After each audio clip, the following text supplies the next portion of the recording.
પ્રાર્થના કરીએ.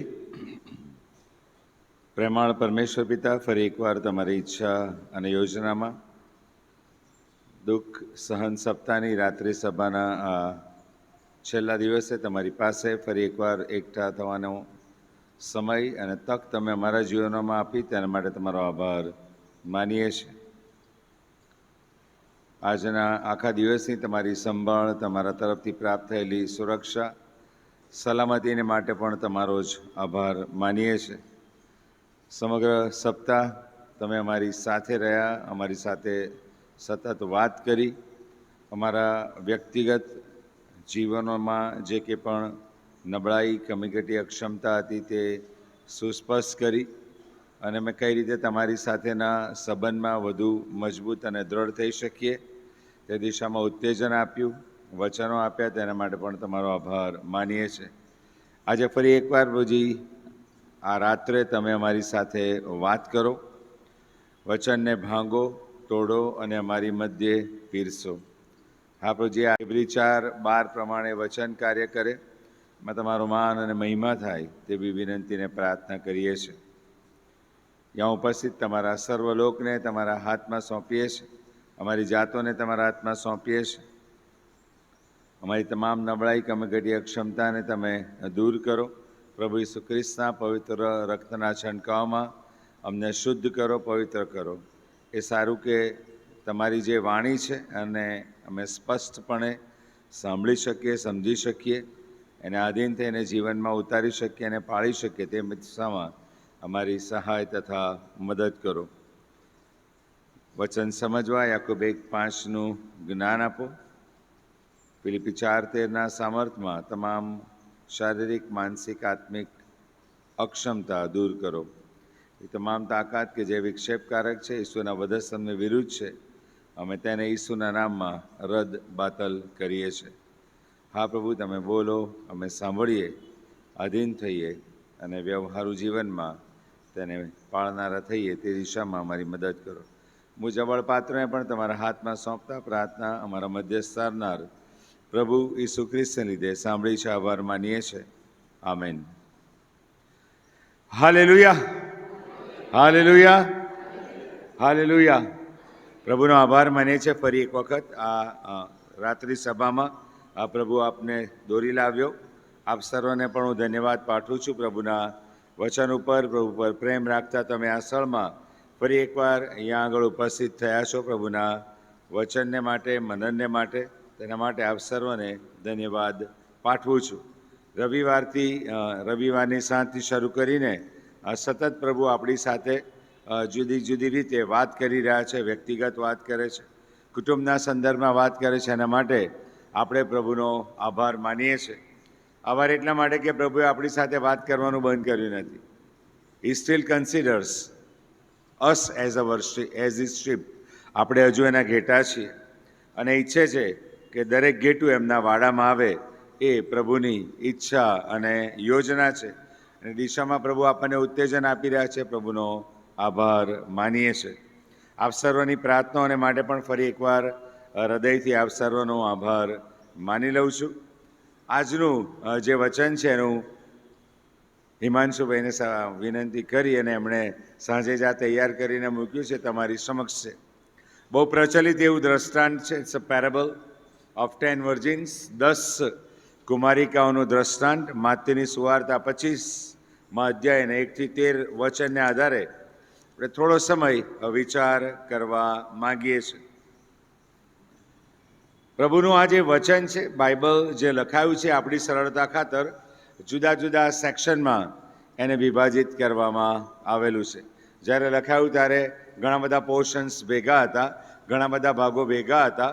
પણ પછી જેમ બાઇબલ વધારે આધુનિક બનતું ગયું, પ્રિન્ટિંગની સુવિધા હોય, લખનારાઓએ લખ્યું, પછી એને જુદા જુદા પોર્શનમાં વિભાજિત કર્યું. પણ આજે 25મો અધ્યાય વાંચીએ છીએ આપણે, એ 23, 24 અને 25મા અધ્યાય એ સળંગ એક આખો ડિસ્કોર્સ છે. પ્રભુ ઈસુ ખ્રિસ્ત એમના શિષ્યોની સાથે વાતચીત કરી રહ્યા છે અને વાતચીતનો જે મુખ્ય વિષય છે એ શિષ્યોને પ્રભુ ઈસુ ખ્રિસ્ત પોતાના બીજા આગમન વિશેની સમજ આપી રહ્યા છે. ઈસુ જ્યારે બીજી વખત આવશે ત્યારે શું થશે? પ્રભુ ઈસુ ખ્રિસ્તનું પ્રથમ આગમન પૃથ્વી પર થઈ ચૂક્યું, જેને આપણે ક્રિસમસ, નાતાલ તરીકે સેલિબ્રેટ કરીએ છીએ. હવે પ્રભુ ઈસુ ખ્રિસ્ત ફરી એક વખત આવી રહ્યા છે અને એ આવશે ત્યારે મેં હમણાં જ ગઈકાલે કહ્યું કે ગગનમાં ઉતરવાના છે, આ પૃથ્વી પર આવવાના નથી. એ પ્રભુ ઈસુ ખ્રિસ્તનું બીજું આગમન છે. થેસ્સાલોનિકીની મંડળીને પાઉલ પ્રેરિતનો પહેલો પત્ર એના 5મા અધ્યાયમાં, કોરિન્થીના પત્રમાં પણ પાઉલ આ બાબતનો ઉલ્લેખ કરે છે, જેને સમસ્ત વિશ્વ એ ઘટનાક્રમને રેપ્ચર તરીકે સંબોધિત કરે છે. રેપ્ચર તરીકે એ ઘટનાને જાણે કે જાણે છે.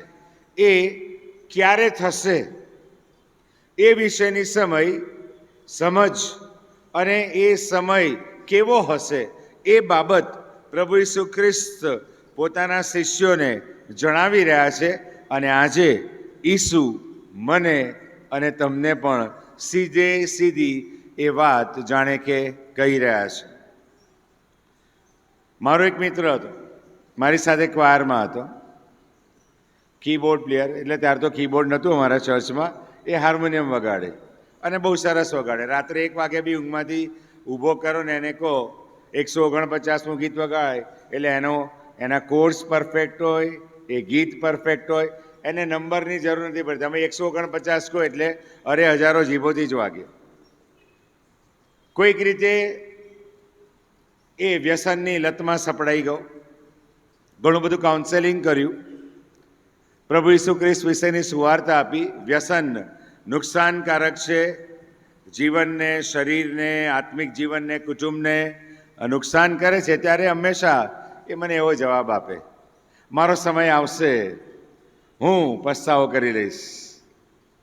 ઈસુના આગમન વિશે વાત કરીએ ત્યારે ઘણી વખતે મને અહેસાસ થાય કે સાહેબ 2000 વર્ષ પહેલાં લખ્યું છે, જો હું થોડી વારમાં આવું છું. ક્યાં આવ્યા હજુ ઈસુ? મારો સમય ક્યારે પૂરો થશે મને ખબર નથી. અને ઈસુ ક્યારે આવી જશે એ કોઈને ખબર નથી. મારો સમય ક્યારે પૂરો થશે આઈ ડોન્ટ નો. એ પ્રભુના અખત્યારમાં છે. અને ઈસુ ક્યારે આવશે એ તો વિશ્વમાં કોઈ કહી જ શકતું નથી. ને કહે તો કદાચ એ બ્લાસ્ફેમી. કોઈ તમને એમ કહે કે ફલાણી તારીખે ફલાણા કલાકે આટલી મિનિટે ઈસુનું આગમન થવાનું છે, ખોટી વાત. પોસિબલ જ નથી. કારણ કે બાઇબલ એના માટે પ્રમાણ આપે છે. એ ઘડી સંબંધી, એ દિવસ સંબંધી બાપ સિવાય કોઈ જાણતું નથી. પણ ઈસુ પોતાના શિષ્યોને અણસાર આપે છે કે આ બધું તમે બનતું જુઓ ત્યારે તમારે જાણવું કે મારું આવવું ખૂબ જ નજીક છે. અહીંયા બેઠેલા કેટલા માને છે કે ઈસુનું બીજું આગમન થવાનું છે? હાથ ઊંચો કરીએ. ઈસુનું બીજું આગમન થવાનું છે. Praise the lord. બીજો સવાલ મારે પૂછવો નથી, હાથ ઊંચો નથી કરાવો. એ આગમન માટે જો ઈસુ હમણાં આવે અત્યારે તો આપણે કેટલા તૈયાર છીએ?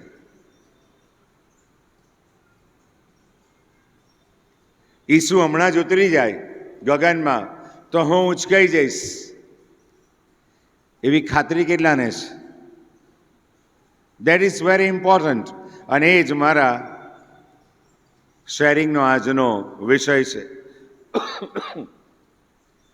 પ્રભુ ઈસુ ખ્રિસ્ત 24મા અધ્યાયમાં જે ડિસ્કોર્સ કરે છે, માર્કની સુવાર્તા 13મા અધ્યાયમાં અને લુકની સુવાર્તામાં, આ બધું પેરેલલ આપવામાં આવેલું છે. કેવી ઘટનાઓ બનશે થોડીક શેર કરું તો આસાન નહીં ગણાય, તમને પણ ખ્યાલ આવે. પ્રભુ ઈસુ ખ્રિસ્ત એવું કહે છે કે ત્યારે લોકો એવું કહેશે કે ત્યાં ઈસુ છે, ત્યાં ઈસુ છે, વગેરે વગેરે. બાઇબલમાં જે ભવિષ્યવાણી લખેલી છે ત્યારથી માંડીને અત્યાર સુધી, એઝ ઓન ટુડે, 1700 કરતાં વધારે લોકોએ, ઇન્ક્લુડિંગ ઇન્ડિયા, એવો દાવો કર્યો છે કે હું પ્રભુ ઈસુ ખ્રિસ્ત છું. એવો દાવો કરનારા માણસો પણ પૃથ્વી પર પાક્યા, જેમણે કીધું કે હું ઈસુ છું. પણ વાસ્તવિક છે કે એ દાવો પોકળ છે, એ નિરર્થક છે, ખોટો છે. અને ઘણા બધા લોકો દોરવાયા.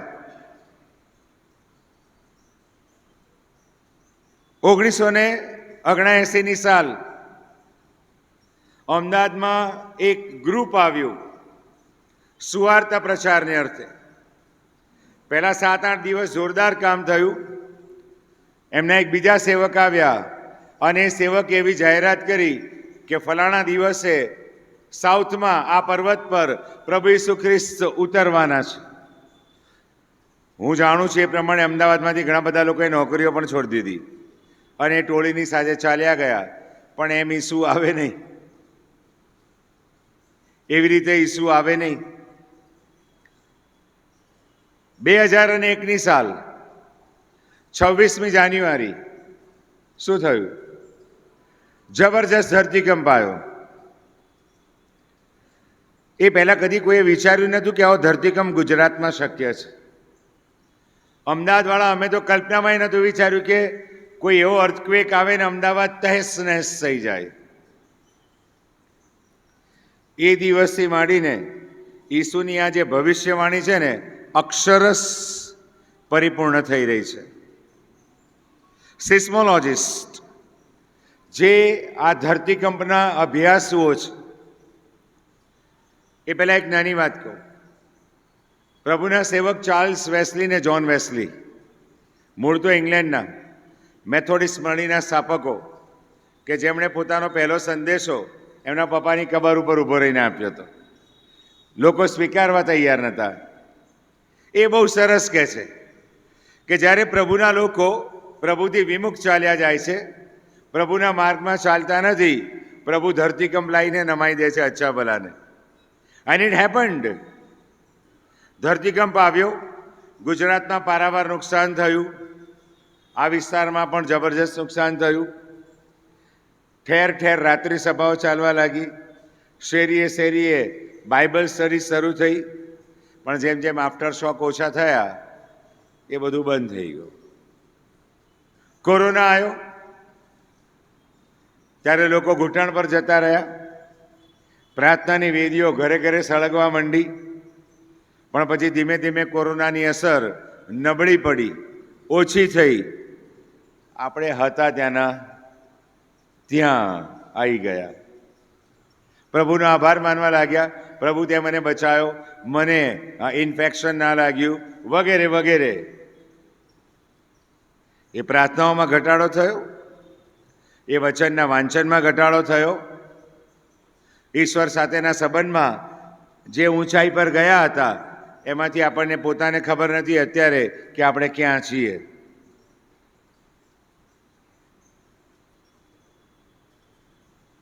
પ્રભુ મંડળી સાથે, એના લોક સાથે ઘણી બધી રીતે વાત કરતા હોય છે. ઘણા લોકોને કેલેન્ડરમાંનું વચન સવારે ઊભા થઈને વાંચે તે વચન પણ અસર કરે છે. કદાચ રવિવારે ક્વારમાં દેવળમાં આવે અને ક્વારનું ગીત હૃદયને સ્પર્શી જાય છે, સંદેશો સ્પર્શી જાય છે. કોઈક પ્રત્યુત્તરી વાંચનમાં પ્રભુના વચનની અસર અનુભવે છે. રસ્તે ચાલતા કોઈક વ્યક્તિની સાક્ષી યાદ આવે ને જીવનમાં અસર થાય છે. પ્રભુ તો વાત કરે જ છે,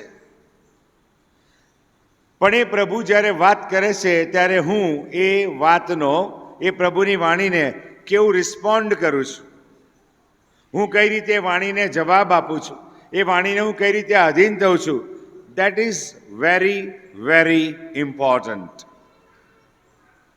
આ જે વૃત્તાંત આપણી સમક્ષ મૂકવામાં આવ્યું છે ને બાઇબલમાં, માથીમાં જ છે, ઇટ ટોક્સ ટુ બિલીવર્સ. એ વિશ્વાસી વ્યક્તિ માટે લખવામાં આવેલું છે. એ મંડળીના લોકોને સંબોધીને લખવામાં આવેલું છે, કારણ કે મંડળી એ ખ્રિસ્તનું શરીર છે અને ખ્રિસ્ત એ મંડળીનું શિર છે. એને સંબોધીને આ વાત લખવામાં આવેલી છે. અને ઈસુ પોતે પોતાના આગમન વિશે વાત કરી રહ્યા છે. અને બહુ ગજબ વાત લખવામાં આવી છે પ્રજા વિરુદ્ધ. ઘણી જગ્યાએ બન્યું. દુકાળો અને મરકીઓ, પેસ્ટિલન્સીસ. Corona is a પેસ્ટિલન્સ. મરકી છે. બાઇબલમાં જ્યારે મરકી શબ્દ આવે ત્યારે એનું અર્થઘટન એવું થાય કે એવો રોગ કે જેનો કોઈ ઈલાજ નથી. તમને ગભરાવતો નથી, પણ ગઈકાલે રસ્તામાં આવતા અમે વાત કરતા હતા, કોરોના તો માત્ર શરૂઆત છે. It is just a beginning. કોરોનાને આપણે ભૂલી જઈએ એવા પ્રકારના રોગો પૃથ્વી પર અસ્તિત્વ ધારણ કરશે, જે પૃથ્વી પરની એનેટોમીમાં, જે પૃથ્વી પરના મેડિકલ સાયન્સમાં નોંધાઈ નથી એવી બધી બાબતો બાયોલોજીકલી, એનેટોમિકલી આ પૃથ્વી પર આવનાર નજીકના સમયમાં બનવા માટે જઈ રહી છે. કારણ કે પ્રભુ વિશ્વનો તખ્તો ઘડી રહ્યા છે, પ્રભુ ઈસુના બીજા આગમનનો તખ્તો ઘડી રહ્યા છે, અને વચનો પરિપૂર્ણ થાય એ ખૂબ જ જરૂરી છે. ક્લેશકાળના 7 વર્ષમાં એનું ક્લાઇમેક્સ આવી જશે. આદમ ઉત્પન્ન થયો ત્યારથી અત્યાર સુધી કદી ના થઈ હોય એવી મુશ્કેલીઓ પૃથ્વી પર આવવા માટેની ડિઝાઇન તૈયાર થઈ ચૂકી છે. It's happening. એક સરળ ઉદાહરણ મારી તમારી સામે છે. આંકડાથી તમે બધા પ્રચલિત છો. 666. 6 નો અંક બિબ્લિકલી માણસને રિલેટ કરે છે. આ 10 નો અંક છે ને, બિબ્લિકલી it talks about the congregation, સમૂહની વાત કરે છે. બાઇબલમાં મેં ગઈકાલે કહ્યું હતું, 7 વાણી વહેંચતી વખતે 4 અથવા 4ના ગુણાંકના જે આંકડા છે એ બધા મુશ્કેલીના હશે. બાઇબલમાં જોજો, 40 દિવસ 40 રાત પાણીનું જોર ચાલ્યું, મુશ્કેલી. ઇઝરાયેલી પ્રજા 400 વર્ષ ગુલામગીરીમાં, મુશ્કેલી. ઈસુ રાનમાં પરીક્ષણ 40 દિવસના ઉપવાસ પછી. બાઇબલમાં જ્યાં 40 અને 40 × હશે એ બધો મુશ્કેલીનો સમય હશે. બાઇબલમાં 7ની વાત આવશે એ સંપૂર્ણતાની વાત કરશે.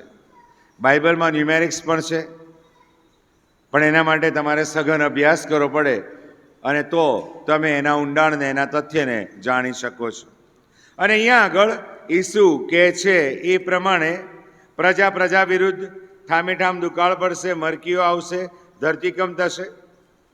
સિસ્મોલોજિસ્ટ ઓન રેકોર્ડ દર વર્ષે સામાન્ય 1.5 લાખ ધરતીકંપ થાય છે એવું જર્નલમાં લખે છે.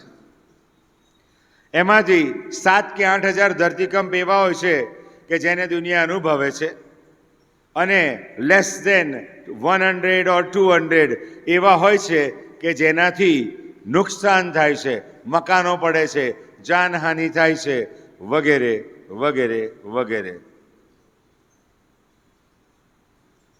શરૂઆત થઈ 2001. એ પહેલાં ધરતીકંપ થતા હતા, પણ માત્રા હવે વધી ગઈ. માત્રામાં હવે વધારો થયો છે. આગળ ઈસુ જે ઘટનાક્રમ બતાવે છે, જૂઠા પ્રબોધકો ઉઠશે અને અન્યાય વધી જવાથી ઘણા ખરાનો પ્રેમ ઠંડો થઈ જશે.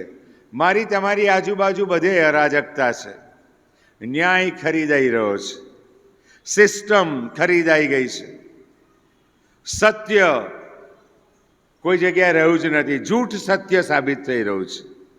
અને એવા સમયમાં ઘણા બધા વ્યક્તિઓ સાથે વાતચીત થાય, પ્રભુના સેવક સેવિકાઓ સાથે, અરે પ્રભુ જલ્દી આવી જાય તો સારું, પ્રભુ ઉતરી આવે તો સારું. હવે તો લોકો કંટાળી ગયા છે, વિશ્વ કંટાળી ગયું છે, દુનિયા ક્યાં જઈ રહી છે?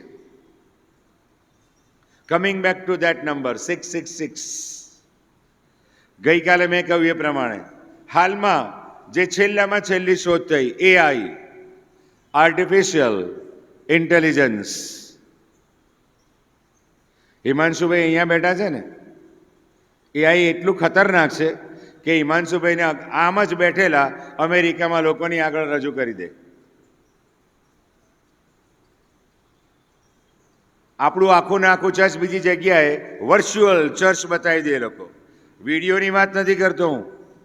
આઈ am not talking about the video, I am talking about the virtual world. આકાર લઈ રહ્યું છે.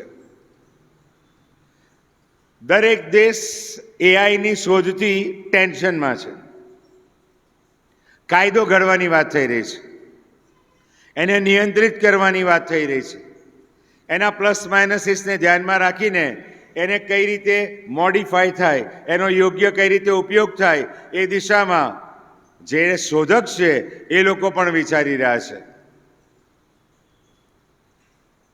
પહેલાં વિન્ડોઝ આવ્યું, પછી વિન્ડોઝ 5, 7, 11 અને અચાનક એઆઈને ઊભું રહી ગયું. પહેલાં ટાઈપિંગ મશીન હતું, પછી વર્ડ પ્રોસેસર આવ્યા, હવે તો મોબાઈલમાં બી તમે બોલો તો ટાઈપિંગ ચાલુ થઈ ગયું. કારણ કે દાનિયેલે લખ્યું છે, પાછલા સમયમાં જ્ઞાનની વૃદ્ધિ થશે. વૈજ્ઞાનિકોએ 5 વર્ષ પહેલા એવો દાવો કર્યો કે અમે માણસને 150 વર્ષ જીવાડીશું, 150 વર્ષ જીવાડીશું. And they are doing it.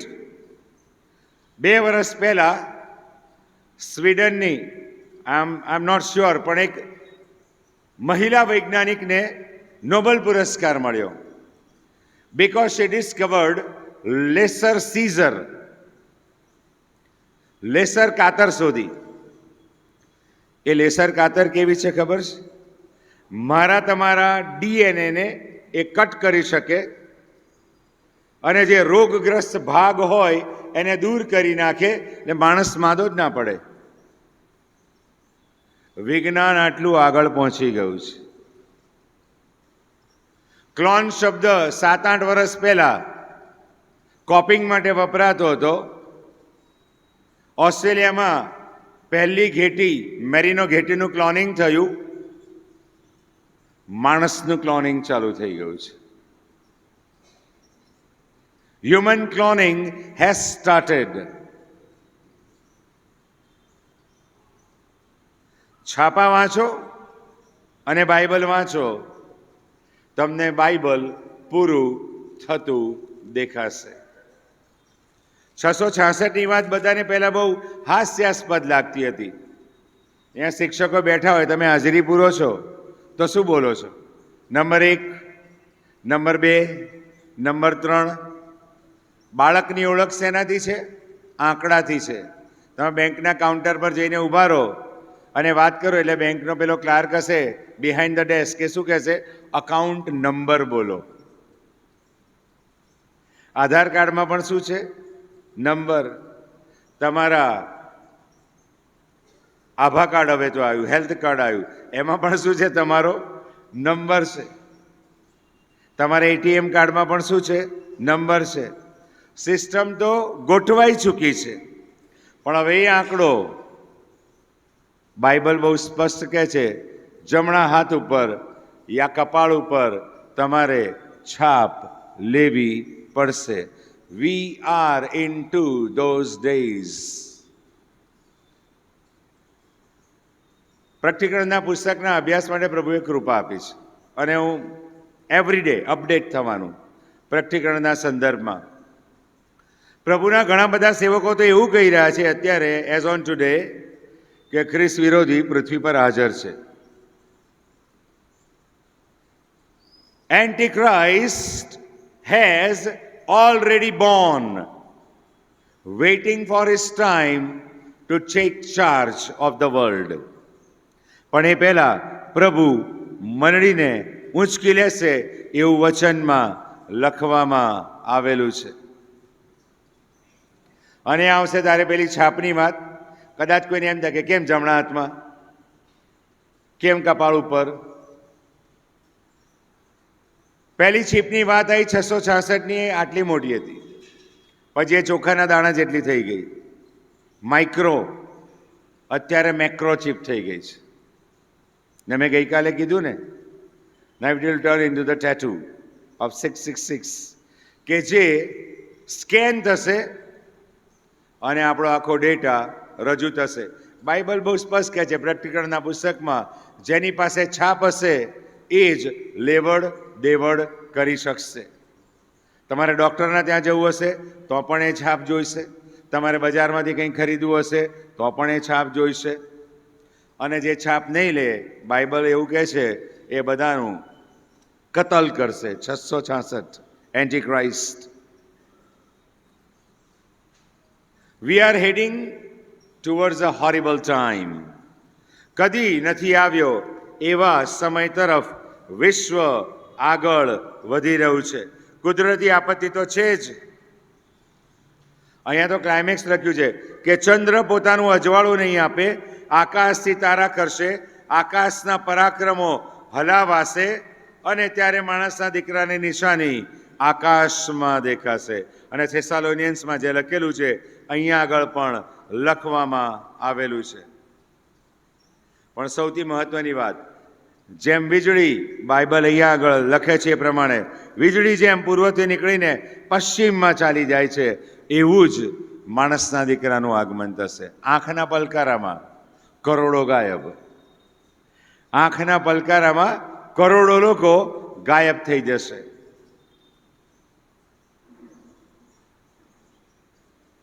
એ સમય તરફ હું ને તમે જ્યારે આગળ વધી રહ્યા છે, વૈશ્વિક તકતો પ્રભુ ગોઠવી રહ્યો છે. ભારતના લદ્દાખથી શરૂ કરો, કારમાં બેસો અને ડ્રાઈવ કરીને તમારે જેરુસલેમ જવું હોય, રસ્તો તૈયાર છે. કારણ કે બિબ્લિકલી લખેલું છે 20 કરોડનું સૈન્ય, આર્માગેદોની વોર, જગ્યા તૈયાર છે, ઇઝરાયલ તૈયાર છે. એક ભવિષ્યવાણી સરસ લખેલી છે કે જ્યારે તમે ઇઝરાયલને ફોજોથી ઘેરાયેલું તમે જુઓ, ઇટ હેઝ સ્ટાર્ટેડ. ઇઝરાયલવાળા મુકતા જ નથી, ચાલુ જ છે. હજુ કેટલા બધા દિવસ થયા. War is on. Russia against Israel. આપણને એવું લાગે કે યુરોપ કઈ રીતે ઇઝરાયલની સામે જાય. તમને ખબર છે ફ્રાન્સની વસ્તીનો શું ફેરફાર થયો? પ્રભુ કઈ રીતે કામ કરી રહ્યા છે. સિરિયન વોર થઈ, સિરિયામાં જે ભયાનક ઘમાસાણ યુદ્ધ થયું પછી બધા દુનિયાના લોકો બહુ ઉદાર બની ગયા. સિરિયન રેફ્યુજીસને લોકો જુદા જુદા રાષ્ટ્રમાં આશરો આપવાની શરૂઆત કરી. Germany 40%, more than 40% Muslims are there. France 60% or plus Muslims are there. આપણે એવું માનીએ છીએ કે વિશ્વના મોટા ભાગના દેશો ખ્રિસ્તી છે. New Zealand it's not a Christian country. એ લોકો તો મોર્મોન છે, મોર્મોનિઝમમાં માને છે. They are not Christians. પૃથ્વી પર જે વિશ્વમાં જે ક્રિશ્ચિયન પોપ્યુલેશનની આપણે વાત કરીએ છીએ એમાંથી 2/3 તો કેથોલિક્સ છે. ને એમની વર્શિપ, એમનું ચર્ચ ગોઈંગ, એમના ડોક્ટ્રિન્સ બાઇબલ આ જ છે, પણ way of worshipping and doctrinally they are totally different. Who is God? Pope is God. એ માન્યતા સાથે ચાલી રહ્યા છે. માટે પ્રભુએ માર્ટિન લ્યુથરને ઊભા કર્યા. ગોથેનબર્ગના પ્રેસ ઉપર એમણે યોહાનની સુવાર્તાના પાના બાઇબલમાંથી ફાડીને ચોંટાડ્યા અને વિરોધ કર્યો કે તારણ મફત છે, કારણ કે એ સમયમાં પોપ દ્વારા માફીપત્ર લખી આપવામાં આવતા હતા. પૈસા લઈને પાપની માફી પ્રાપ્ત થતી હતી લોકોને. Horrible hold of the religious system. અને વિરોધ કર્યો. માટે વી પ્રોટેસ્ટન્ટ આર હિયર. પ્રોટેસ્ટન્ટિઝમ માટે અસ્તિત્વમાં આવ્યું. પ્રેસ બન્યો, બાઇબલ છપાયું, લોકો સુધી બાઇબલ ગયું, લોકો સમજ્યા અને પ્યોર લાઇન ચર્ચ પછી અસ્તિત્વમાં આવ્યું. પછી સાલ્વેશન આર્મી આવ્યું, પછી આઇરિશ પ્રેસ્બિટેરિયન મિશન, પછી લંડન મિશન, પછી ચાઇના મિશન, પછી બાઇબલ સોસાયટી અસ્તિત્વમાં આવી. બટ બિફોર ધેટ એ મધ્યયુગ એ અંધકારનો યુગ હતો. નો ગાઈડન્સ, નો રિવિલેશન. બાઇબલ હતું પણ બાઇબલનું ખોટું અર્થઘટન, જૂઠું અર્થઘટન લોકો ઉપર અધિકાર પ્રાપ્ત કરવાને માટે. અને પછી અહીંયા આગળ પ્રભુ ઈસુ ખ્રિસ્ત બહુ મોટું પ્રમાણ આપે, જે મેં ગઈકાલે શેર કર્યું. નૂહનો સમય. નૂહના સમયની જે પ્રભુ ઈસુ ખ્રિસ્ત વાત કરે છે ને, બાઇબલમાં તમે નૂહનો સમય વાંચજો ધ્યાનથી. કેમ નાશ કરી નાખવો પડ્યો? It was essential to destroy then world. પ્રભુને માટે એ સમયના વિશ્વનો નાશ કરવો અનિવાર્ય બન્યું. કારણ કે એવી પેઢીનું સર્જન થયું હતું કે જે સંપૂર્ણપણે દેવની વિરુદ્ધ હતું. સુપર હ્યુમન સર્જન થઈ ગયેલું. એવા પ્રકારનું વિશ્વ આકાર લઈ રહેલું હતું. માણસોની કલ્પના ભૂંડી હતી, વિચારો ભૂંડા હતા, અરે સ્વપ્નો પણ ભૂંડા હતા. અને બાઇબલ નોંધ કરે છે, અને દેવે પોતે માણસને ઉત્પન્ન કર્યાનો પશ્ચાતાપ થયો. બટ ઇવન ધેન એ બધા વચ્ચે ઈશ્વર હંમેશા બચાવ શોધે છે. And Noah was found. એ નૂહનો સમય અત્યારે પૃથ્વી પર ચાલી રહ્યો છે. એવું ના માનતા કે આ વિકાસનું કામ થઈ રહ્યું છે. વેલ ફાઇન, ઇન્ફ્રાસ્ટ્રક્ચરલ ડેવલપમેન્ટ થઈ રહ્યું છે. રાજકોટમાં બધા બહુ બ્રિજીસ છે, બીજા 7 નવા બ્રિજ આવી રહ્યા છે. એરપોર્ટ ઇન્ટરનેશનલ થઈ ગયું છે. રસ્તાઓ આ ડામર નીકળી જશે, બીજું મટીરિયલ આવશે, સુપર સ્મૂથ રસ્તાઓ થઈ જશે, કદાચ મેટ્રો પણ આવી જશે. કારણ કે બાઇબલમાં લખ્યું છે. It is written in Bible. નૂહનો સમય એ કન્સ્ટ્રક્શનનો સમય હતો. We are into the same. વૃક્ષો કપાઈ રહ્યા છે, કોન્ક્રીટના જંગલ પૃથ્વી પર વૃદ્ધિ પામી રહ્યા છે. અને માટે જે ઇકોલોજીસ્ટ છે, જે એન્વાયરમેન્ટલિસ્ટ છે, પર્યાવરણવાદી છે, ઇકોલોજી જાણે છે, એ લોકો ગ્રીન અર્થનો કોન્સેપ્ટ લઈને બેઠા છે. કારણ કે આર્કટિક ને એન્ટાર્કટિક ગ્લેશિયર્સ પીગળી રહી છે. કારણ કે યશાની ભવિષ્યવાણી સમુદ્રની ગર્જનાથી કાંઠે રહેનારા લોકો ભયભીત થઈ જશે. 2002માં પ્રભુએ એક અનુભવ કરાવી દીધો. હોરિબલ સુનામી આવ્યું, પછી આવ્યું નથી, પણ ઇટ ઇઝ કમિંગ. એવું ઘણું બધું થશે. ક્લેશકાળમાં સૂર્યની ગરમીથી લોકો ત્રાહિમામ થઈ જશે. એવી પરિસ્થિતિનું સર્જન થશે. ઓઝોન લેયર ધીમે ધીમે ખલાસ થવાની શરૂઆત થઈ ચૂકી છે. હવે એને બચાવવા માટે વિજ્ઞાન પ્રયત્ન કરી રહ્યું છે. પણ એ તો પ્રભુએ લખેલું છે, કશું અટકશે નહીં. બાપ દીકરાની વિરુદ્ધ ઇટ્સ હેપનિંગ. દીકરો બાપની વિરુદ્ધ બની રહ્યું છે. મા દીકરીની વિરુદ્ધ બની રહ્યું છે. દીકરી માની વિરુદ્ધ બની રહ્યું છે. બળાત્કાર વધી રહ્યા છે. લૂંટફાટ વધી રહી છે. ખૂન વધી રહ્યા છે. માણસની કોઈ વેલ્યુ જ નથી રહી. બાઇબલ અક્ષરશ પરિપૂર્ણ થઈ રહ્યું છે. અને આ સમયનું સૌથી મોટું દૂષણ, સૌથી મોટી બાબત કે જે મને ને તમને ઈશ્વર સાથેના સંબંધમાં નબળા પાડી રહ્યું છે, મટીરિયાલિઝમ, ભૌતિકવાદ. હું અને તમે બધા એ ભૌતિકવાદમાં સપડાઈ ગયેલા છે. મોબાઈલને 10 વખત સાફ કરીશું. પેલો ગોરીલા ટફન ગ્લાસ લગાવો, પાછળ કવર લગાવો. 2 વર્ષ થયા, બદલી નાખો. એપલ 14 હવે 15 આવે છે, 15 ખરીદો. એની ઉપર એક્સાઈ આવ્યો, એ ખરીદો. અહીંની તો કોઈ ચિંતા જ નથી. અહીંનું તો કંઈ વિચારતા જ નથી. હવે તો પાછા પેલા ઘડિયાળો આવી ગયા ડિજિટલ. પેલું ઘડિયાળ આપણને કે આજે તું 50 ડગલા ઓછું ચાલ્યો, પણ એ શું તો વર્ષોથી કહે છે મારી સાથે ચાલો. You don't walk. ચાલતા જ નથી. તમારા હાર્ટબીટ્સ આમ છે, તમારું બ્લડ પ્રેશર આમ છે. બ્લડ પ્રેશર આમ તેમ થઈ જ જાય. બીપી અધ્ધર થઈ જાય. ઈસુ વગર બધું જ થવાનું. યહોવા શાલોમ, હૃદયમાં ઈસુની શાંતિ, તો ચારે બાજુ શાંતિ. પણ એ શાંતિ આપણે કોઈક રીતે ગુમાવી દીધી છે.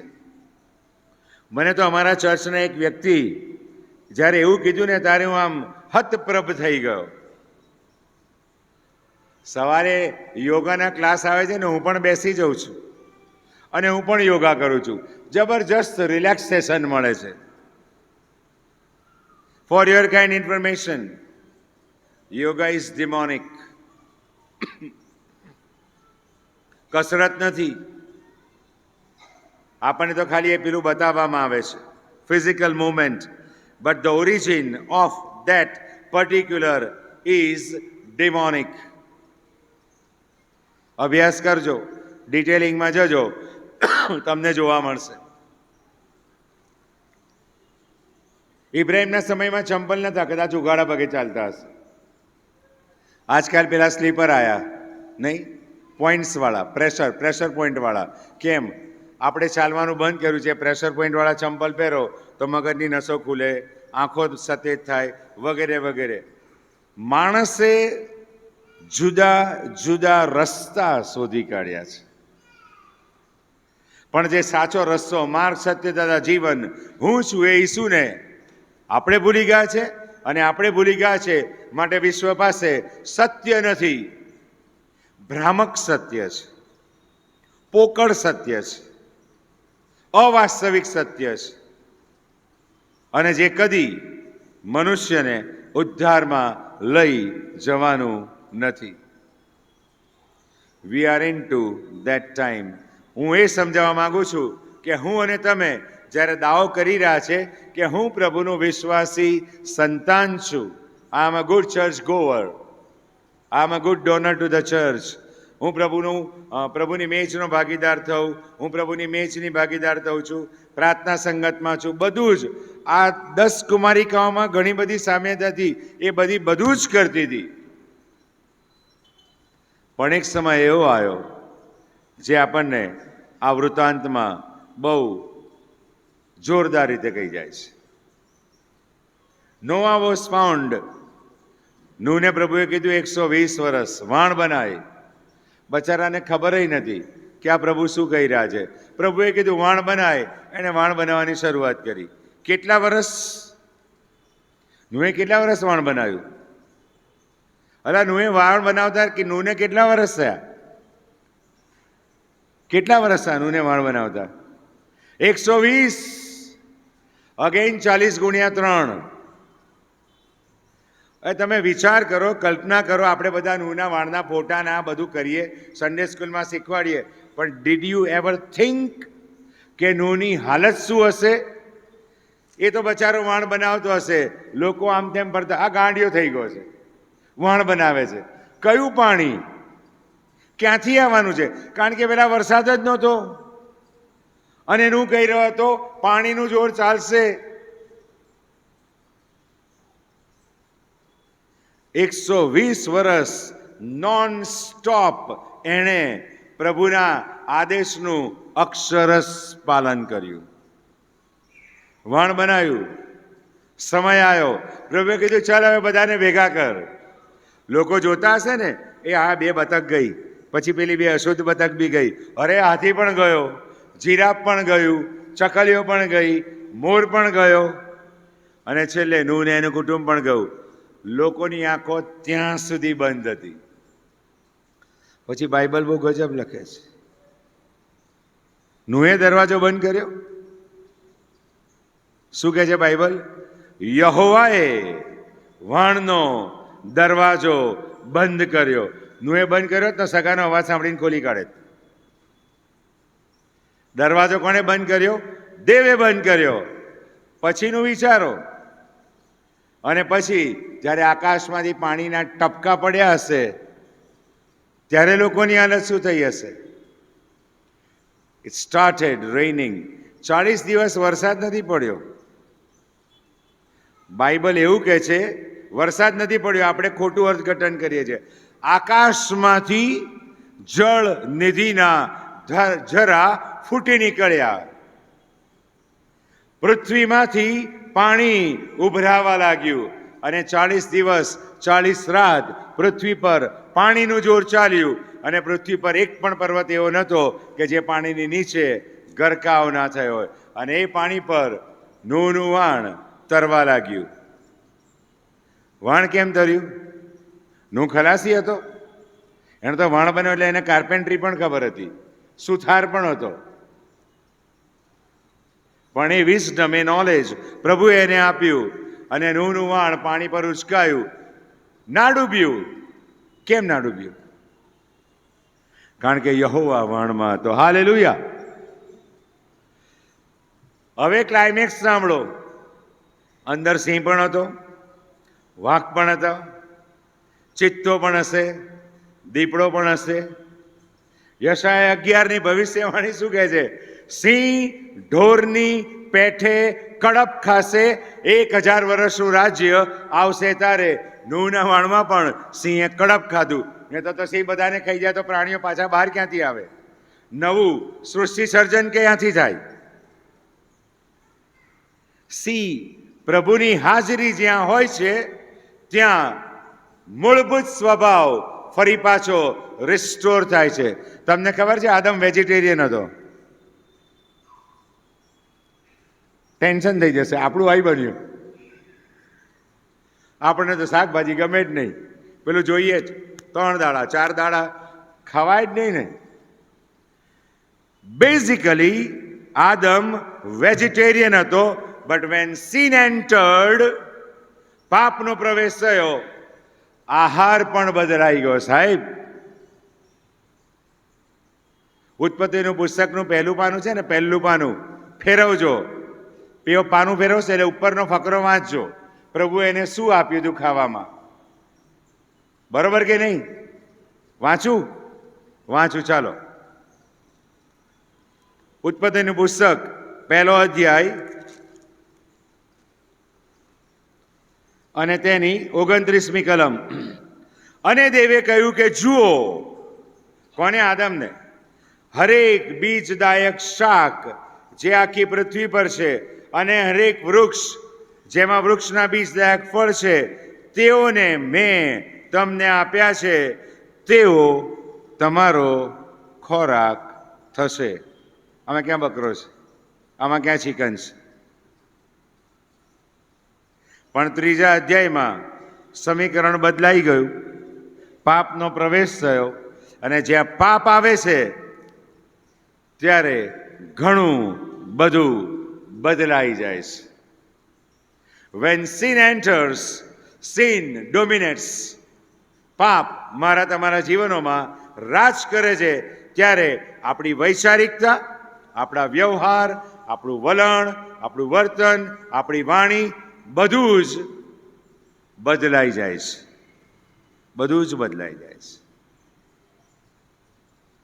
So that's how the scene is. અને નૂહના સમયમાં આ બધી ઘટના બની.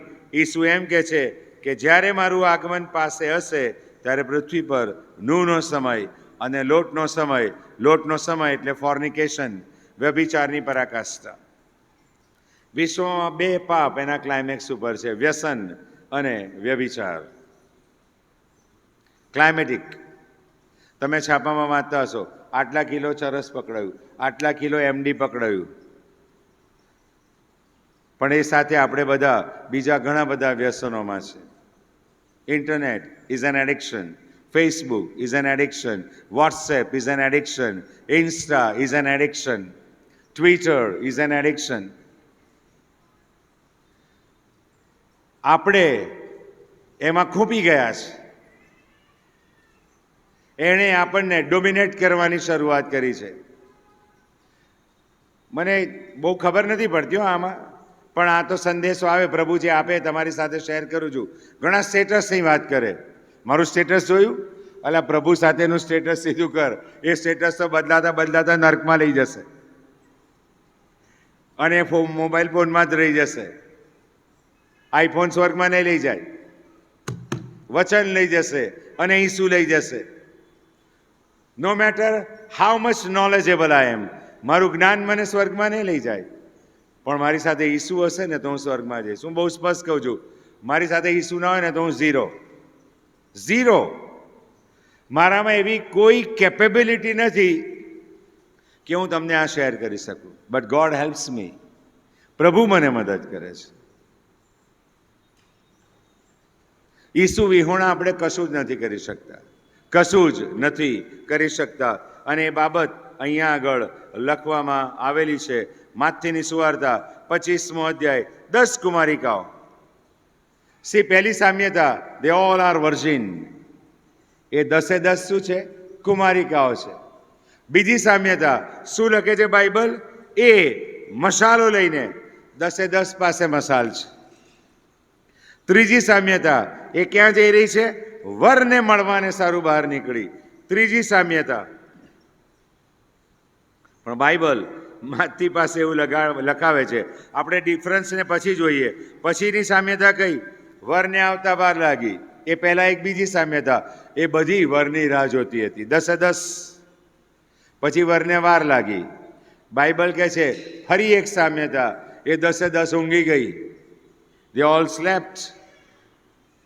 અને પછી વિરોધાભાસ, 10 જાગી, પણ એમાંથી 5ની સ્થિતિ નાજુક હતી અને 5 તૈયાર હતી.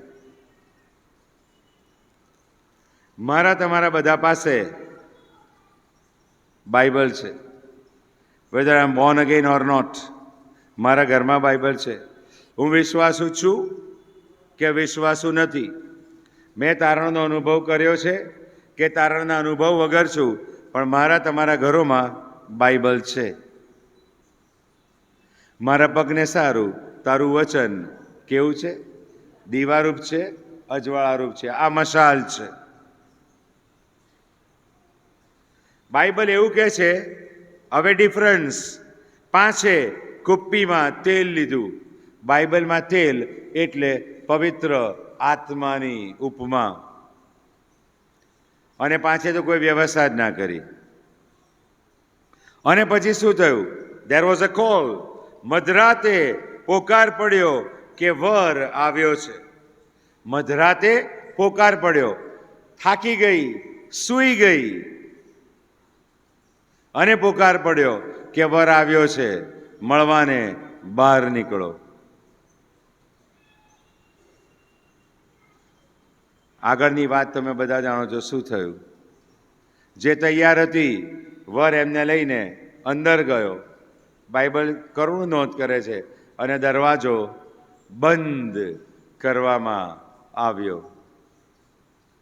5 મૂર્ખીઓ આવી, ઇમ્પ્રોપર પ્રોવિઝન, અપૂરતી તૈયારી આવી ત્યારે દરવાજો બંધ હતો અને પછી બૂમ પાડી, વરરાજાને બૂમ પાડી. વરરાજા બહુ અઘરો જવાબ આપે છે, હું તમને ખચિત કહું છું કે હું તમને ઓળખતો નથી, મને અને તમને કોઈ સંબંધ નથી. અને એ વાત આગળ વધારતા માથી 25મા અધ્યાયમાં આગળ જે વાત કરે છે, ઘરે જઈને વાંચજો 31મા અધ્યાય ઓનવર્ડ્સ. ઘણા દાવો કરશે, પ્રભુ તું માદો હતો, અમે તારી સારવાર કરી. પ્રભુ તું ભૂખ્યો હતો, અમે તને ખવડાવ્યું. પ્રભુ તું નગ્ન હતો, અમે તને વસ્ત્ર પહેરાવ્યું. પ્રભુ તું મુશ્કેલીમાં હતો, અમે તારી પાસે ઊભા રહ્યા. ઈસુ કહે છે, હું તમને ઓળખતો નથી. પણ જે પ્રભુના લોક છે એ લોકો તો ખૂબ જ નમ્રતા સાથે કહેશે, પ્રભુ અમે ક્યારે આવું કર્યું? બાઇબલ શું કહે છે? પ્રભુ એમને એમ કહેશે, એ મારા બાપના આશીર્વાદિતો છે, એમને સ્વર્ગમાં લઈ જાઓ. પેલા બાકીના જે એમને ન હોલવનાર અગ્નિમાં હંમેશને માટે ફેંકી દેવામાં આવે. કદાચ હું પણ એવો દાવો કરું છું આજે, પ્રભુ મેં તારા માટે આમ કર્યું, પ્રભુ મેં તારા માટે ફલાણું કર્યું, પ્રભુ હું તો આ પ્રમાણે ચાલ્યો. એવું ના થાય કે છેલ્લા દિવસે પ્રભુ એવું કહે કે હું તને ઓળખતો નથી. ઘણા બધા ઈશ્વરની દયાનો દુરુપયોગ કરે છે, ઈશ્વરની કૃપાને બહુ ઓર્ડિનરી ગણે છે. ઘણા એવું માને છે એ તો છેલ્લા દાડે પસ્તાવો કરી લઈશું. એટલે પણ તમારો છેલ્લો દાડો કોઈ તમને ખબર છે? અને ઈસુ ક્યારે આવી જશે ખબર છે? હમણાં થઈ જાય આગમન. આપણે એટલા નજીક છીએ, આગમનને અડકી શકો એટલું આવીને નજીક ઊભું રહેલું છે. ઘણા લોકોને ભરમાવે છે, અરે હજુ તો 500 વર્ષ. કોણે ગણ્યા 500 વર્ષ? ખોટી વાત છે. આ જ સુવાર્તામાં અને પિતરના પત્રમાં માટે પ્રભુ લખે છે, પ્રભુ રાહ જુએ છે. જો આવી જાય તો કોઈ ના બચે. પ્રભુના સેવક રાયનાર્ડ મોન્કી બહુ સરસ કહે છે. શું કહે છે ખબર છે? હેવન ફૂલ, હેલ એમ્પ્ટી. સ્વર્ગ ભરાઈ જવું જોઈએ અને નર્ક ખાલી રહેવું જોઈએ. એ આપણા હાથમાં છે.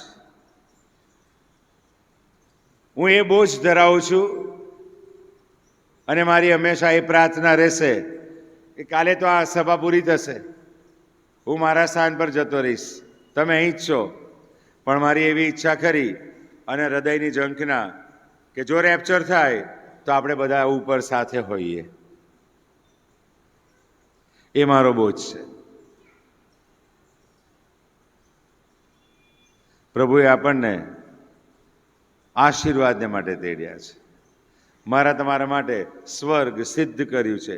હું તમારે માટે જગા તૈયાર કરવાને જાઉં છું અને જો જગા તૈયાર કરીશ તો હું પાછો આવીશ.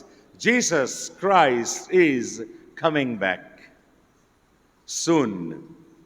ઈસુ ઝડપથી આવી રહ્યા છે. Are we ready? આપણે તૈયાર છીએ? અહીંયા આગળ કુમારિકાઓ મૂર્ખ સાબિત થઈ. બાઇબલ છે, વચન છે, એન્વાયરમેન્ટ છે, આવી સભાઓ છે, ઘરમાં બાઇબલ સ્ટડી છે, ટેલિવિઝન ઉપર બાઇબલ સ્ટડી છે. આપણે જાત જાતના વક્તાઓને સાંભળીએ છીએ. પણ પ્રભુ આજે મને ને તમને બહુ વેધક સવાલ પૂછે છે, જો હું હમણાં આવું તો મને મળવાને તમે તૈયાર છો? તમને ક્લાઇમેક્સ કહું, હું આ સંદેશા આપું છતાં આગમનના સમયે જો હું અયોગ્ય માલુમ પડું ને તો હું સ્વર્ગમાં નહીં જઉં. માટે લુકની સુવાર્તામાં બહુ સ્પષ્ટ કીધું છે, હળ પર હાથ દીધા પછી જે પછવાડે જુએ છે એ દેવના રાજ્યને લાયક નથી. Once we start walking in the path of the Lord Jesus, there is no turning back. પ્રભુએ મને એક સરસ ઉદાહરણ આપ્યું બાઇબલમાંથી. પ્રેરિતોના કૃત્ય 1 અધ્યાય. શિષ્યો ક્યાં હતા?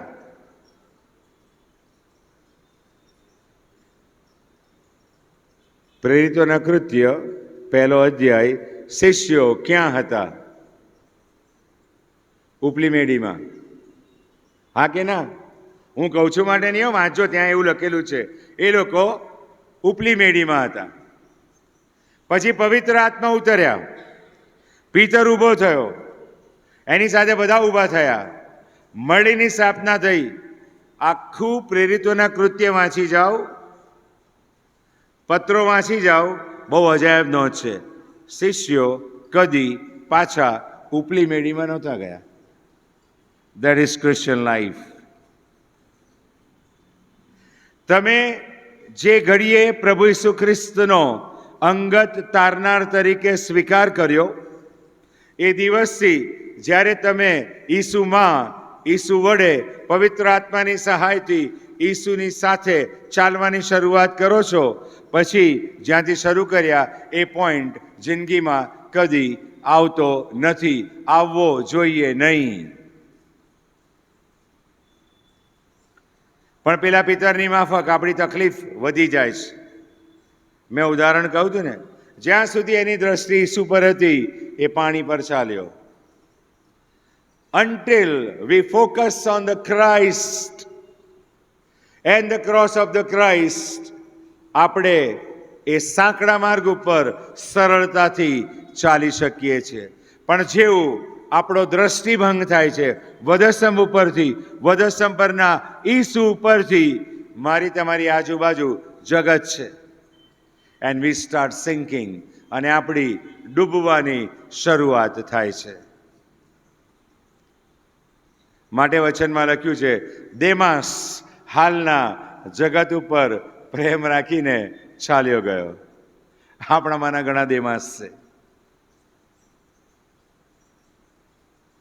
પ્રભુનો અનુભવ કર્યો, પ્રભુના સામર્થ્યને અનુભવ્યું, ઈસુ છે એવી હઠેઠ ખાતરી થઈ, તારણનો અનુભવ થયો, ઈસુને જીવન સોંપ્યું, સાક્ષી આપી, પ્રાર્થનાઓ કરી, અને અમુક વર્ષો પછી જ્યાં હતા ત્યાં ચાલ્યા ગયા. કેમ? વચન વાંચન ઓછું થઈ ગયું, સંગત પડી ભાંગી, પ્રાર્થનાઓ નિષ્પ્રાણ થઈ ગઈ, અને આત્મિક સ્થિતિ પહેલા કરતાં પણ બદતર થઈ ગઈ. હળ પર હાથ દીધા પછી જે પછવાડે જુએ છે એ દેવના રાજ્યને લાયક નથી.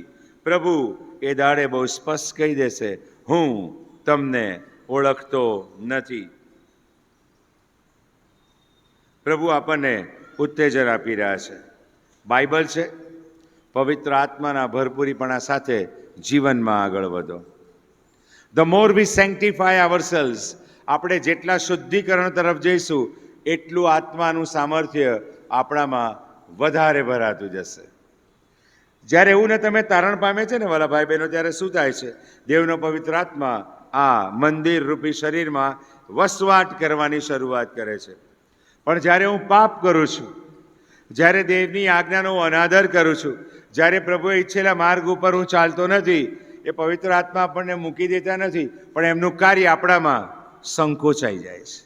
It's not as powerful as it has to be. કારણ કે મારું પાપ બાધારૂપ બને છે, મારું પાપ બાધારૂપ બને છે. એક નાનકડી પણ સત્ય વાત કહીને પૂરું કરીશ. અમદાવાદનો મણિનગર વિસ્તાર તમને ખબર હશે, 90% ક્રિશ્ચન લોકો ત્યાં વસવાટ કરે છે.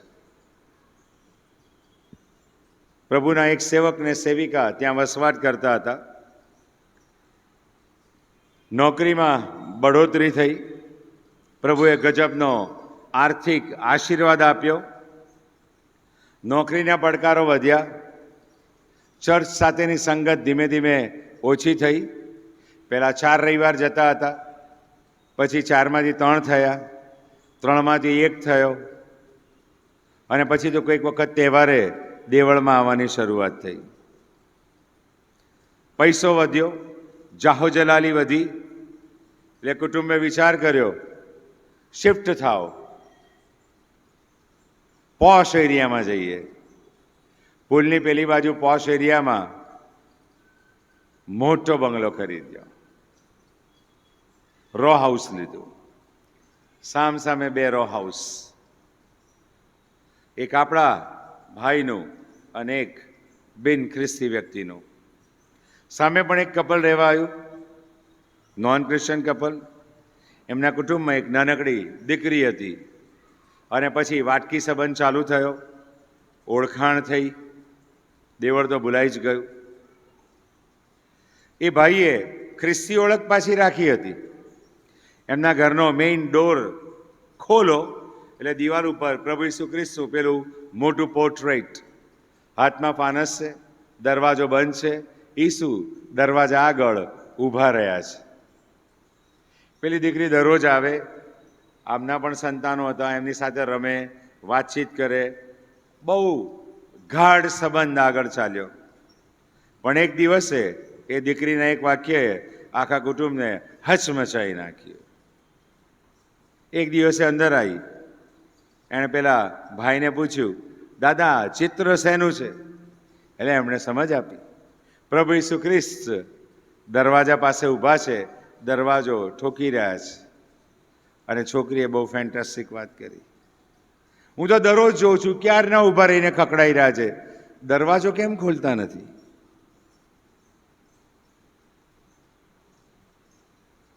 એ રાત્રે આખું કુટુંબ ઈસુ પાસે નમી ગયું. વર્ષોથી ઈસુ મારા તમારા હૃદયના દ્વારને નોક કરી રહ્યા છે. ઘણાએ ખોલ્યું છે, ઈસુ અંદર આવ્યા છે, ઈસુ સાથે ચાલ્યા છે, પણ પાછું આમ તેમ થઈ ગયું છે. આજે સમય છે ઈસુ સાથે સીધું કરી લઈએ. અને જો ઈસુ હજુ અંદર આવ્યા નથી તો આજે સમય છે દરવાજો ખોલીએ અને ઈસુને આપણા હૃદયમાં આમંત્રણ આપીએ. બહુ નમ્રતાપૂર્વક કહીએ કે પ્રભુ તમે મારા જીવનના સ્વામી બનો, મુજ પાપી પર દયા કરો, મને અનંત જીવનનો વારસદાર બનાવો, મને અનંત જીવનની વારસદાર બનાવો. પ્રભુની મૂળભૂત યોજના મારા તમારા માટે એ છે, તારણ પામીએ, પ્રભુના સંતાન બનીએ અને બીજાઓને આપણે આપણા માધ્યમ દ્વારા પ્રભુ ઈસુ ખ્રિસ્તના આશીર્વાદોના ભાગીદાર બનાવીએ. શું હું અને તમે આજે રાત્રે તૈયાર છીએ? દરવાજો બંધ થવાનો છે વાલો એક દિવસ, અને દરવાજો પ્રભુ જ બંધ કરશે, જેને કદી કોઈ ખોલી શકશે નહીં. ભજન સંગ્રહમાં એક સુંદર ગીત છે, પરમેશ્વર બોલાવે આવો રે, બારણું છે ઉઘાડું, ડોર ઇઝ ઓપન ટુડે. આજે દરવાજો ખુલ્લો છે, ક્યારે બંધ થશે આપણે જાણતા નથી. આપણે બધા પ્રેજ્યુડિસ મૂકી દઈએ, એવા પાપ કે જે કદાચ જાહેરમાં કહેતા આપણને શરમ લાગે, વધસ્તંભની પાસે મૂકી દઈએ. બધું જ પ્રભુના ચરણ આગળ આજે મૂકી દો અને પ્રભુને કહો, પ્રભુ મારી પર તારો અધિકાર જાહેર કર, મને તારો દીકરો બનાવો, મને તારી દીકરી બનાવો. Everything will change. પ્રભુની શાંતિ જે સર્વ સમશક્તિની બહાર છે એ આપણા હૃદય અને મનોની સંભાળ લેવાની શરૂઆત કરશે. We will have focused life. Isu ડગલે ને પગલે મદદ કરશે. મિરેકલ નહીં થાય, બધું રાતોરાત બદલાઈ નહીં જાય, સ્મૂથ નહીં થાય, સમસ્યાઓ આવશે, પડકાર આવશે, પણ એની સાથે માર્ગ પણ હશે. ઈસુ હશે તો આપણે ક્યાં છીએ? ડાહી કુમારિકા છીએ કે મૂર્ખ કુમારિકા છીએ? બાઇબલ છે પણ તેલ નથી. આગમનની રાહ જોઈએ છે પણ તૈયારી નથી. પ્રભુ આપણને કૃપા આપે. પ્રાર્થના કરીએ. સ્વર્ગમાંના જીવંત કૃપાળુ પરમેશ્વર પિતા, ફરી એકવાર તમે અમારી સાથે વાત કરી છે. અમે પ્રભુજી મિથ્યા વિમાનમાં રાચીએ છીએ કે હું સારો ખ્રિસ્તી છું, કે હું સારી ખ્રિસ્તી છું. પણ પ્રભુજી તમારા વચને આજે બહુ સ્પષ્ટ કર્યું છે, જે તૈયાર હતી એ જ હલવાનના લગ્ન જમણમાં ગઈ. હા પ્રભુજી, જો અમે અધૂરા તૈયાર છીએ, અમને સંપૂર્ણ કરો.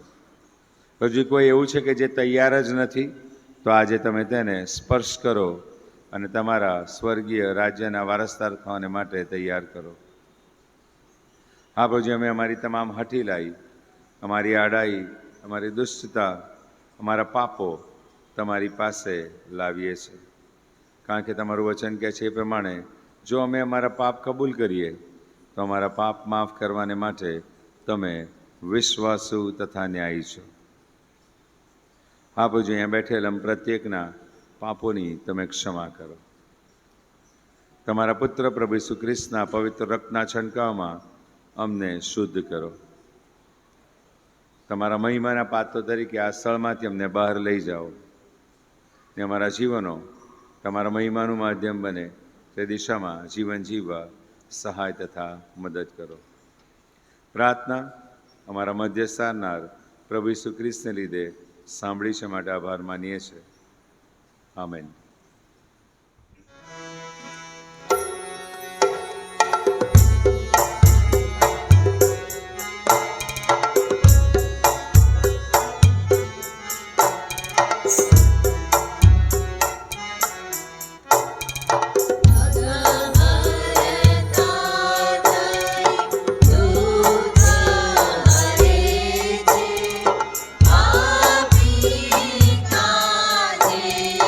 જી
જીવન તમારા પવિત્ર કૃપાળુ રહેમદિલ પ્રભુ,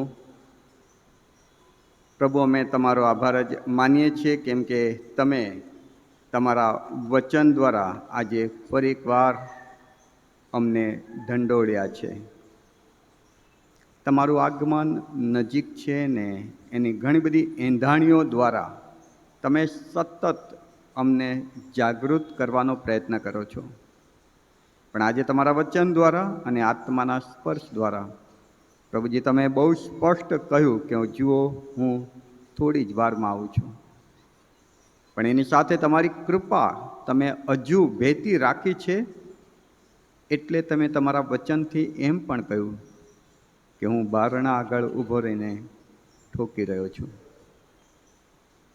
પ્રભુ, અમે તમને અમારા હૃદયમાં આવકાર આપીએ. અમે અમારા જીવનમાં તમને પ્રથમ સ્થાન આપીએ. તમે અમારા જીવનમાં આવો પ્રભુજી,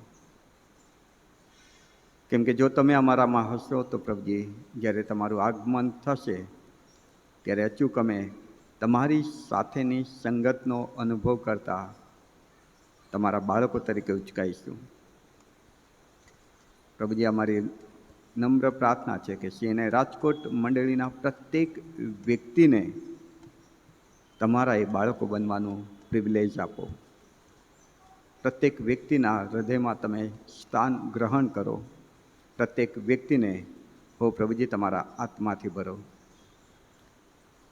પ્રભુજી, આભાર માનતા અમે અમારા જીવનનું સ્વાર્પણ કરીએ છીએ ને એના નિશાની સ્વરૂપે અમારું દાનરૂપી અર્પણ તમારા ચરણોમાં લાવ્યા છીએ. અને માટે દાન અને અમારું જીવન બંને તમે તમારા હાથમાં લો અને આશીર્વાદિત કરો. વિશેષ કરીને અમારા માટે જેઓએ ભોજન તૈયાર કર્યું છે તેવા કુટુંબો માટે પ્રભુ અમે ખાસ પ્રાર્થના કરીએ છીએ. અનિલભાઈ પ્રવાસીને માટે, હિમાંશુભાઈ રાઠોડને માટે, આલ્બર્ટભાઈ પટેલને માટે, રાજેશભાઈ પરમારને માટે, અજયભાઈ જાદવને માટે, સુધીરભાઈ જાદવને માટે, સંજયભાઈ જાદવને માટે, કિરીટભાઈ પટેલને માટે, જીતેન્દ્રભાઈ સુવેરાને માટે, સુમંગલાબેન અહારીને માટે, હેપીભાઈ પ્રવાસીને માટે તેમજ મહેન્દ્રભાઈ રાઠોડને માટે, આ તમામ વહાલાઓ તેમજ એમના પરિવારજનોને તમે પુષ્કળ આશીર્વાદ આપો. મંડળી પર ને તમારા લોક પર તેઓએ જે પ્રેમ દર્શાવ્યો છે, ચોક્કસ પ્રભુ તમે એ ભૂલી જનાર એવા ઈશ્વર નથી. એમની આ જે કંઈ સ્વાર્પણ છે, સેવા છે, તેનો અનેક ગણો બદલો એમના આવકના તમામ સાધનો પર તમે ઉતરવા દેજો, તેવી પણ અમે ખાસ પ્રાર્થના કરીએ છીએ. વિશેષ કરીને જોલીભાઈને માટે પ્રાર્થના કરીએ છીએ કે જેઓ ક્રાઇસ્ટ હોસ્પિટલમાં અત્યારે આઈસીયુમાં છે. સફળ ઓપરેશન માટે તમારો આભાર માનીએ છીએ. હજુ તેમને જે ઝડપી રિકવરીની જરૂર છે, તમારો પવિત્ર વિંધાયેલો નિરોગી કરતો હાથ એમના માથે મૂકો. તમે સ્પર્શો, તમારું લોહી એમના શરીરમાં વહેતું થાય અને બહુ ઝડપથી સંપૂર્ણ તંદુરસ્તી સાથે તમારો મહિમા તેઓ કરે એવી કૃપા તમે થવા દેજો. અમે સગળા તમારા પવિત્ર હાથોમાં સોંપાઈ જઈએ છીએ. અમારી આ પ્રાર્થના પ્રભુ ઈસુ ખ્રિસ્તના નામમાં પિતા તમે સાંભળો અને સ્વીકાર કરો બાપ. આમેન. પ્રભુ ઈસુ પેલી પ્રાર્થના સાથે બોલીએ. ઓ આકાશમાં અમારા બાપ, તમારું નામ પવિત્ર મનાવો, તમારું રાજ્ય આવો, જેમ આકાશમાં તેમ પૃથ્વી પર તમારી ઈચ્છા પૂરી થાવ. દિવસની અમારી રોટલી આજે અમને આપો. જેમ અમે અમારા ઋણીઓને માફ કરીએ છીએ તેમ તમે અમારા ઋણો અમને માફ કરો. અમને પરીક્ષણમાં ન લાવો, પણ ગુંડાઈથી અમારો છૂટકો કરો. કેમ કે રાજ્ય તથા પરાક્રમ તથા મહિમા સર્વકાળ સુધી તમારા જ છે. ત્રિએક ઈશ્વર એટલે ઈશ્વર પિતા, ઈશ્વર પુત્ર અને ઈશ્વર પવિત્ર આત્માનો આશીર્વાદ આપણા સર્વ પર તેમજ એને રાજકોટ મંડળીના સગળા ભાલાઓ પર ઉતરી આવો. સદા આપણી સાથે રહો. આમેન.